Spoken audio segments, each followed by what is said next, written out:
Bon mercredi tout le monde. Je suis présentement dans le parking du vétérinaire. Blue, pleure pas bébé. Avec Blue, qu'il faut qu'elle fasse ses rappels de vaccin. Là, je suis en attente. Son rendez-vous est à 16h30 puis 16h16. Fait que j'attends qu'il m'appelle pour pouvoir aller à l'intérieur. En fait, je sais même pas. D'habitude, ils viennent juste chercher les chiens, puis ils partent en dedans, ils font ce qu'ils ont à faire, puis ils reviennent. Puis ils nous appellent pour qu'on paye par carte de crédit, par téléphone. Fait qu'en tout cas, je sais pas ce qui va arriver, mais en tout cas, ils sont censés me rappeler. En attendant, je me suis dit que je vais maximiser mon temps. Puis au lieu d'attendre ici à rien faire, ben je vais répondre à vos questions concernant mon emploi. Bon. Fait que je m'étais fait une belle petite liste de questions que vous m'aviez posées soit en commentaire sous mes autres vlogs ou bien sur Instagram, mais je l'ai oublié à la maison. Fait que c'est vraiment mon genre. J'ai une petite tendance TDAH, ben TDA, je dirais. Je me suis auto-diagnostiquée depuis le temps, je me connais. J'ai oublié la feuille, mais je me souviens quand même un petit peu des questions. Fait que je vais essayer d'être le plus bref possible, le plus clair. Blue, pleure pas mon bébé. Il s'en vient te chercher, ça sera pas long. OK? Excusez. Fait que c'est ça, je vais essayer d'être le plus clair possible et le plus bref possible pour répondre à vos questions. Vous avez vu, mon métier, j'en parle pas souvent. C'est peut-être depuis que j'ai ma chaîne YouTube que je vous en parle un petit peu plus. Vous me voyez, tu sais, mettons, avant de partir travailler ou en revenant de travailler. Fait que c'est plus facile pour moi, peut-être, d'en parler. Mais ouais, c'est pas quelque chose que je parle souvent. Pas parce que c'est confidentiel ou quoi que ce soit, là. Tu sais, je suis dans l'armée, là. C'est pas les services secrets, là. Mais, tu sais, l'information qu'on est autorisé de dire dans l'armée, des fois, c'est pas trop clair.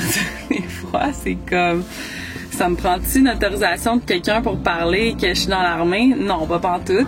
Mais c'est certain qu'il y a des choses que je vais... C'est des choses que je vais pas détailler, là. Tu sais, je pense que vous voulez savoir la base de c'est quoi mon métier puis comment qu'on fait pour rentrer dans l'armée ou quoi que ce soit.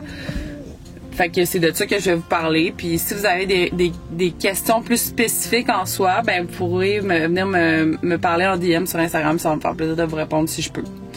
C'est juste qu'à titre d'exemple, quand j'étais en Irak puis qu'il y en a qui me demandaient spécifiquement ce que je faisais, ben tu sais, j'étais quand même vague dans mes réponses. Fait que première question que j'ai eue, c'est quoi le processus pour joindre les forces? Il y a quelques avenues que vous pouvez prendre pour joindre les forces.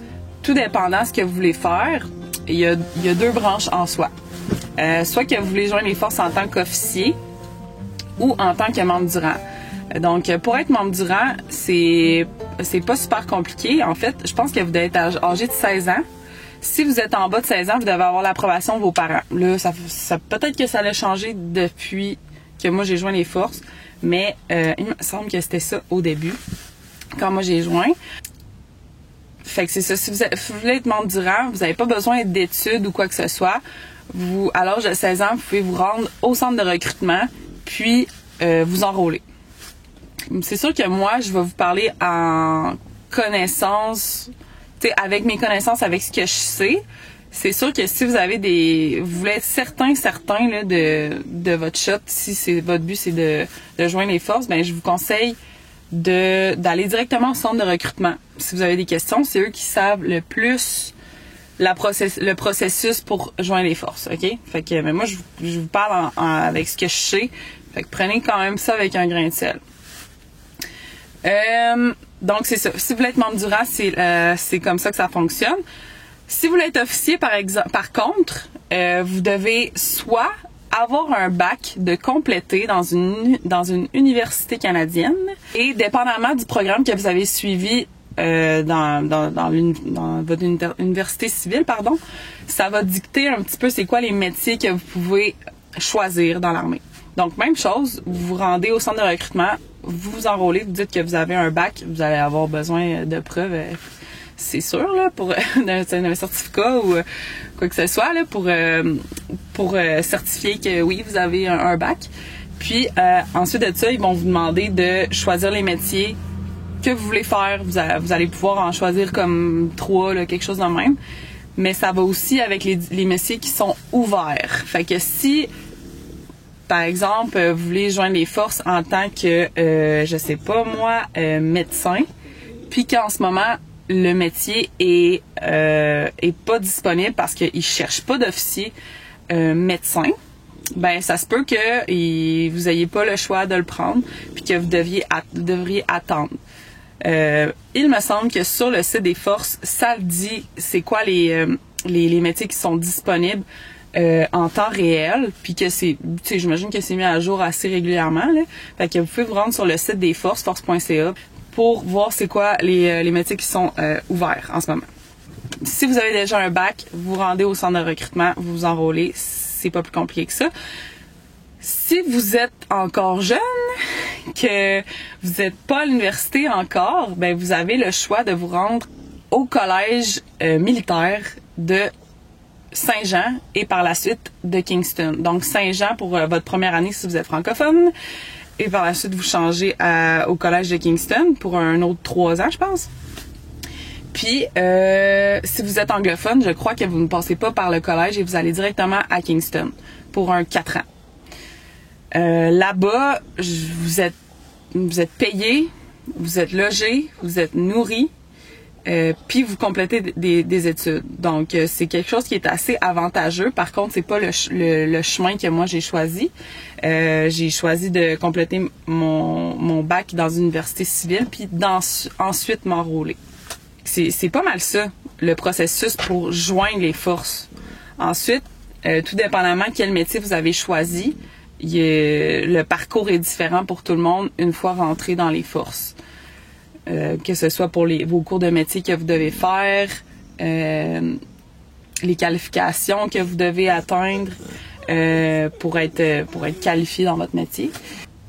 Mais pour ce qui est du processus d'entrée, je vous conseille, si c'est quelque chose qui vous intéresse, de vous rendre dans votre centre de recrutement le plus proche de chez vous, puis de poser des questions aux recruteurs qui sont là. C'est vraiment eux qui sont les plus qualifiés là, pour répondre à vos questions. La deuxième question que j'ai reçue, c'est pourquoi as-tu joint les forces? Donc, vous devez savoir que mon père était aussi dans l'armée, que c'est quelque chose avec lequel j'ai toujours un peu vécu. J'ai grandi là-dedans. C'était plus normal pour moi, la vie militaire, la vie familiale, pour des enfants qui ont des parents dans l'armée. Et c'est un choix qui a été quand même facile pour moi, puis que, tu sais, j'ai toujours eu... Je savais pas trop ce que je voulais faire dans la vie, honnêtement. C'est toujours le sport qui a pris beaucoup de place dans ma vie. Moi, j'ai un bac en intervention sportive.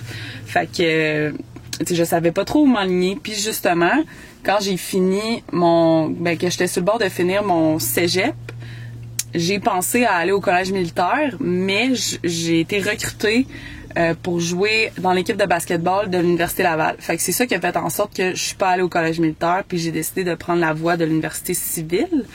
Mais même en rentrant à l'université civile, je le savais que une fois mon bac complété, je voulais m'enrôler dans l'armée, puisque justement mon père l'avait déjà été, puis que c'est ça pour moi, c'était pas de l'inconnu là. Je savais qu'est-ce qui m'attendait un petit peu. En fait, quand tu joins les forces, même si tu as des gens qui sont dans ta famille qui sont dans les forces, tu peux jamais t'attendre à ce qui va se passer, ok? Honnêtement, là, c'est comme un choc culturel là, quand tu rentres dans l'armée. Mais bref, ça pour dire que... Allô, Blue! Ça pour dire que j'ai joint les forces... principalement parce que mon père était dans les forces, puis que je savais les avantages sociaux qui venaient avec ça, le challenge que ça l'apportait, puis aussi j'ai toujours été quelqu'un qui avait besoin de se faire gérer un petit peu dans la vie pour avoir du succès, pour me dépasser, sais, dans les sports, ça a toujours été ça. C'était mes coachs qui me poussaient à me dépasser. Si j'avais pas mes coachs, ben, tu sais, je m'en allais un petit peu dans une direction obscure, là, tu sais. Fait que, l'armée, ben, c'est sûr que ça me mettait dans le droit chemin, puis veux pas, si vous êtes pas super au courant, ben, l'armée, ça donne une sécurité financière incroyable. On a des avantages sociaux que c'est pas tous les emplois qui donnent ça. On a une pension, un fonds de pension pour la retraite, etc. Fait que c'était quelque chose qui m'attirait beaucoup. Puis c'est sûr que le challenge en tant que tel, un métier de combat, le métier que j'ai choisi, c'est quelque chose qu'on retrouve pas nulle part ailleurs dans la vie civile. Fait que moi j'étais prête à relever ce défi-là. Du moins, je pensais, dans ma petite tête de fille de 20... j'avais quel âge? 24 ans, qui avait confiance en elle puis qui pensait avoir tout vu dans la vie, là. Ben, j'étais prête à relever le défi. C'est pour ça, en gros, que j'ai choisi l'armée. Aussi, il faut savoir que quand moi j'ai joint l'armée, j'étais célibataire, j'avais pas d'enfants et j'en ai toujours pas. Puis, j'habitais chez mes parents. Tu sais, j'allais à l'université, j'habitais chez mes parents encore, puis je savais vraiment pas où m'enligner. Fait que c'est un choix qui a été quand même assez facile pour moi. Tu sais, je me suis pas posé 100 000 questions. J'ai foncé, puis advienne que pourra. Ok, j'ai comme pas regardé en arrière, puis j'étais allée. Une fois que j'ai fini mon bac, j'ai été m'enrôler au centre de recrutement ici à Québec. Puis ça m'a pris 1 an avant de recevoir un appel pour aller sur mon camp de recrues à Saint-Jean-sur-Richelieu.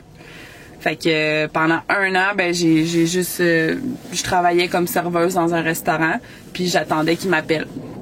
Fait que c'est certain que en attendant cet appel-là, je me suis mis en forme avant d'aller sur mon camp de recrue. Je pensais que j'étais en forme, vu que, tu sais, moi, j'ai toujours joué au basket depuis mon secondaire puis jusqu'à l'université. Quand j'ai terminé le basketball, je me suis dit que j'allais changer un petit peu mon approche envers le sport, puis j'ai décidé de commencer le CrossFit. Fait que 6 mois avant de m'enrôler, 6 mois avant de partir sur mon cours de recrue, j'étais déjà enrôlée depuis 6 mois, j'ai décidé de commencer le CrossFit, puis c'est la meilleure décision que j'ai prise de toute ma vie parce que ça m'a mis prête, même plus que prête, à ce qui m'attendait sur mon cours de recrue et sur mes phases de métier ensuite. Fait que c'est quelque chose aussi que je vous recommande si vous voulez vous enrôler dans l'armée, surtout dans les métiers de combat. Commencez tout de suite à vous mettre en forme parce que rendu là-bas, vous allez payer sur un méchant temps si vous n'êtes pas en forme. Bon, fait que je suis de retour du rendez-vous à Blue. Ça a super bien été, même que le vétérinaire disait qu'il était full en shape, qu'il est pas overweight pour sa race et son âge. Donc, je suis bien contente de ça. Puis, ben, Blue étant Blue, il était super content de voir tout le monde là-bas. J'étais rendue à vous expliquer mon métier, moi, dans l'armée. Je suis officier d'artillerie. Ce que c'est être officier d'artillerie. Il y a plusieurs volets dans l'artillerie. En étant officier d'artillerie, c'est sûr que à première vue, ce que les gens connaissent le plus, c'est que les artilleurs vont assurer l'appui-feu indirect. Et il y a aussi d'autres aspects. Moi, je suis restée dans la branche de l'appui-feu indirect, puis plus spécialement là, dans le côté post-observation. Ça sera peut-être quelque chose que je pourrais vous expliquer en détail dans des vidéos futures, là, mais en gros, la spécialité que j'ai choisie en étant avec l'appui-feu indirect, j'ai suivi un cours comme observateur avancé, puis ça faisait en sorte que j'ai été appelée à aller sur plusieurs exercices comme officier observateur avancé avec l'infanterie. Donc, j'agissais en tant qu'aviseur au commandant d'équipe de combat. Là, je rentre dans les gros termes, ok, là, mais c'est juste pour vous donner un petit peu un background. C'est ça, je servais d'aviseur comme au commandant d'équipe de combat avec lequel j'étais attachée pour le conseiller du mieux que je pouvais sur comment il pouvait utiliser l'artillerie. Fait que moi, je le suivais partout, que ce soit monté ou démonté. Donc, ce que je veux dire par là, c'est soit en véhicule ou à pied. Fallait que moi et mon équipe, on était entre 4 et 5 personnes, des fois 6. On les suivait partout, puis on les conseillait du mieux qu'on pouvait sur comment utiliser l'artillerie. Puis une fois que le plan était fait, ben là venait le temps d'utiliser l'artillerie. Donc moi, en tant qu'observateur avancé, étant sur le terrain, voyant l'ennemi, voyant la cible, je calais l'artillerie. Je dis ça comme si je calais un orignal, mais c'est vraiment ça qu'on fait. Donc, tu sais, je sais pas comment le dire en français là.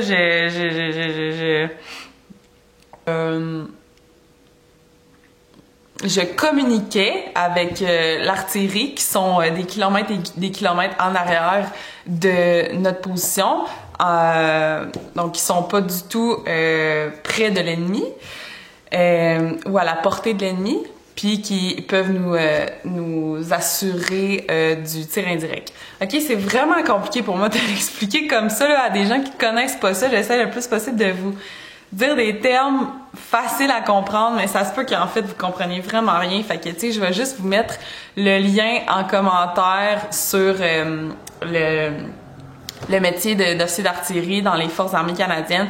Ça l'explique tout en détail, c'est quoi, où est-ce que vous pouvez travailler en tant qu'officier d'artillerie. Vous avez même un petit vidéo, je pense, là, qui vous montre c'est quoi le métier, puis votre quotidien là, comme artilleur.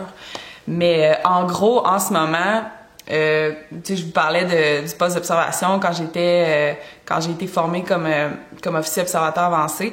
Puis ça a vraiment été les meilleures années de ma carrière. J'ai vraiment adoré ça. Puis aujourd'hui, ce que je fais, c'est plus du tout ça.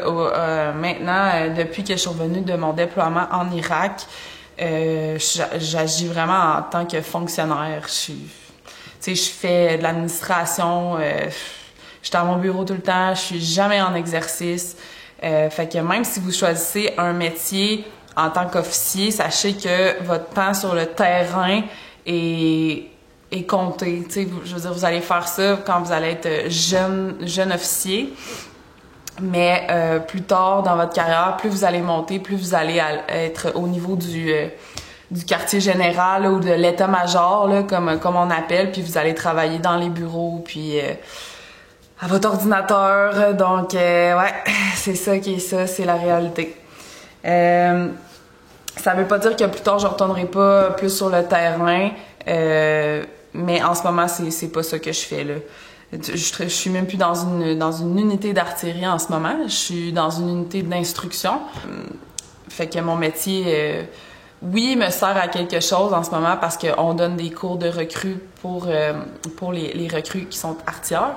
Fait que oui, c'est sûr que ça m'aide étant artilleur dans une unité d'instruction. Je peux parler de mon expérience avec les recrues, je peux aider les instructeurs à leur transmettre un petit peu mon expérience, puis ma façon de voir les choses, ma façon de voir l'instruction, comment ça devrait être. C'est un métier aussi qui est très technique, fait que parfois c'est bon d'avoir plusieurs visions différentes sur le métier puis sur les techniques d'artillerie. Comme ça, on peut s'aider là-dedans parce que moins qu'on en fait, ben plus vite on perd le fil. C'est comme n'importe quoi dans le fond. Fait que c'est un peu un gros... je vous pitch l'info, là. Mais en gros, c'est ça, être officier d'artillerie. Fait que ça fait partie... Je sais que je vous l'ai dit que ça fait partie de la branche des métiers de combat, mais en gros, les métiers de combat, ça comprend l'infanterie, les génies, aussi, enfin, les ingénieurs, les blindés, puis nous autres, l'artillerie. Fait que c'est les 4 composantes des métiers de combat. Il y a plein de métiers de support à l'extérieur de tout ça qui vous amènent à être moins sur le terrain, puis devoir composer avec les intempéries et tout ça. C'est des métiers qui sont tout aussi essentiels pour que la grosse machine des Forces armées canadiennes fonctionne. Mais c'est ça, ça dépend de votre profil, ça dépend de votre personnalité, ce que vous voulez faire, est-ce que vous vouliez plus être sur le terrain ou non.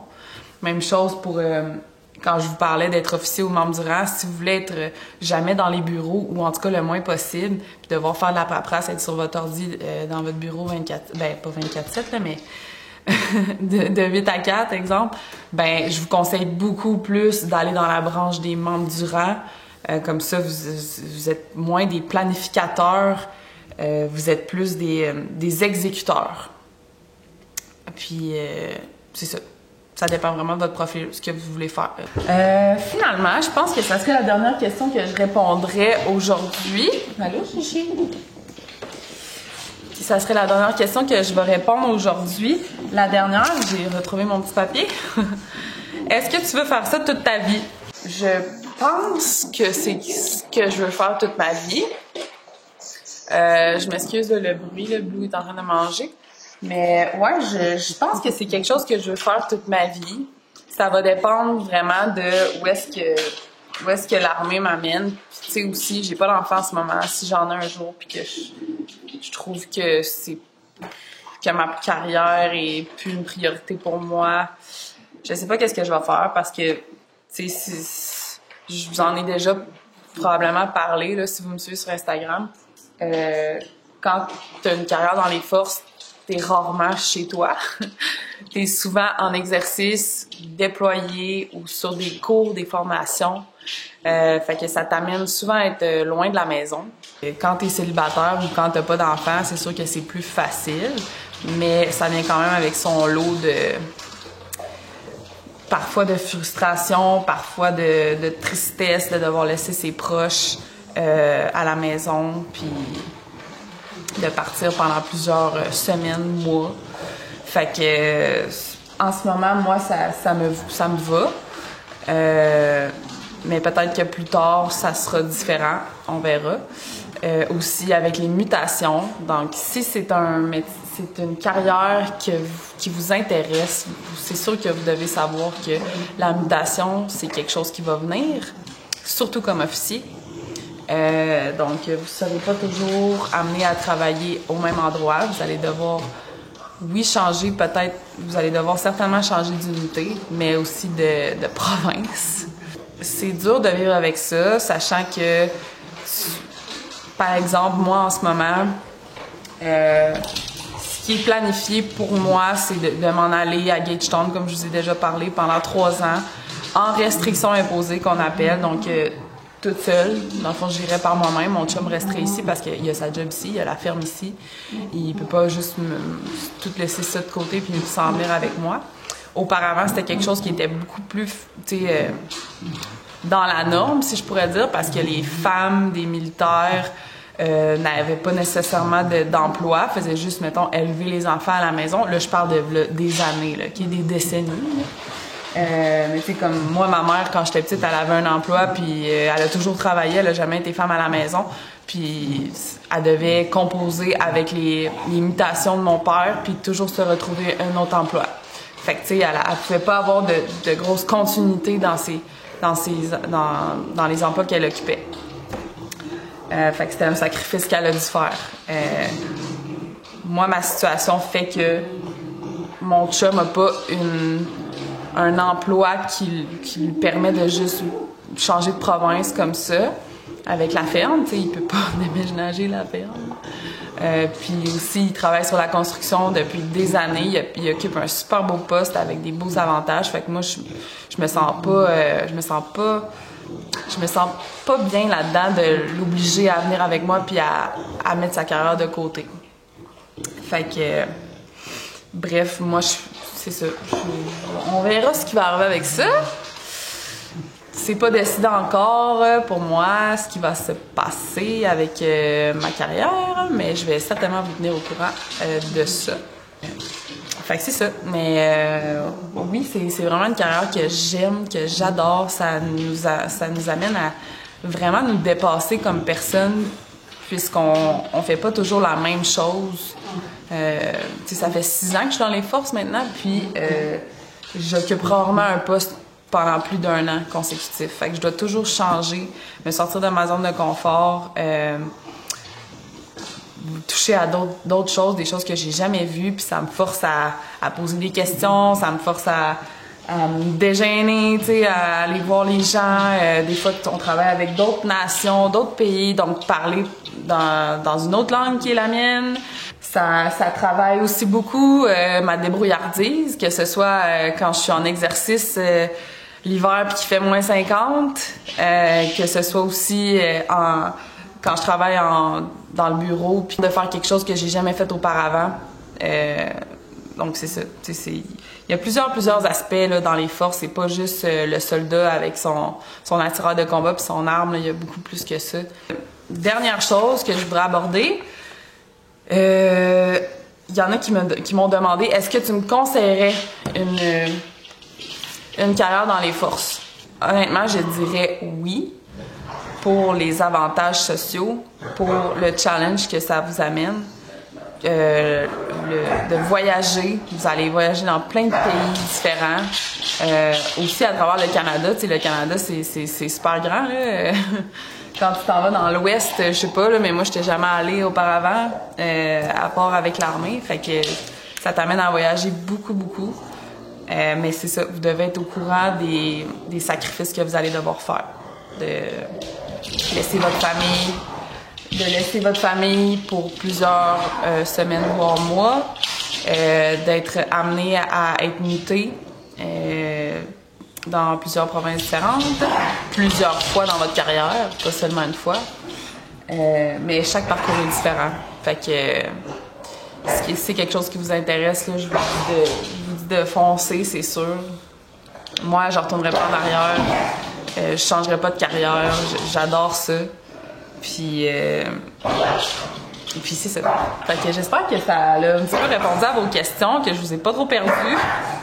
Les chiens commencent à s'énerver, fait qu'ils font du bruit. Hey! Fait que ouais, j'espère que je vous ai pas trop perdu là-dedans. J'essaie d'utiliser le plus possible des mots simples puis pas trop des termes militaires. Gigi! Mais si vous avez d'autres questions, n'hésitez pas de venir me parler en privé. Ça va me faire plaisir de vous répondre du mieux que je peux. Puis peut-être que je ferai un part 2 sur mon métier si vous avez d'autres questions plus spécifiques. Par exemple, j'ai pas parlé des femmes dans l'armée non plus. Il y en a beaucoup qui me parlent de ça, comment c'est d'être une femme dans l'armée.